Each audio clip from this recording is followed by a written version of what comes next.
Magandang araw sa inyo lahat guys. Kung bago ka pa lang sa aking channel, huwag kalimutan pag-hit and like and subscribe. Dito muna tayo guys tungkol sa mga napabalitang NBA teams na nakipag-usap sa kampo ni Kai Sotto. Actually, totoo po talaga na merong 4 na NBA teams ang nakipag-usap kila Kai Sotto para makapasok sa NBA.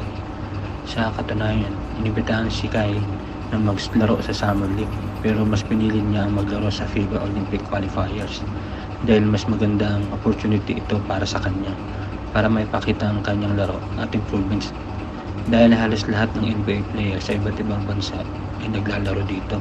Kaya naman papanood talaga ito ng buong NBA team.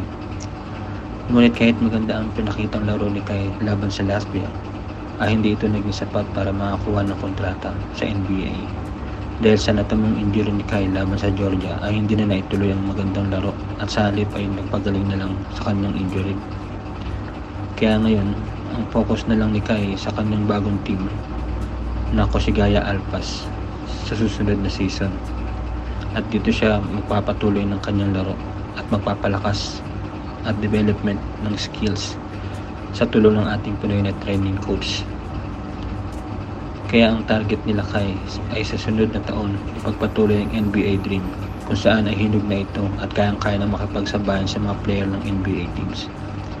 Kaya supportan natin guys si Kai sa kanyang pangarap na makapasok sa NBA dahil dala-dala ni Kai ang bandera ng Pilipinas para sa kanaunahang pure-blooded Pinoy player sa NBA.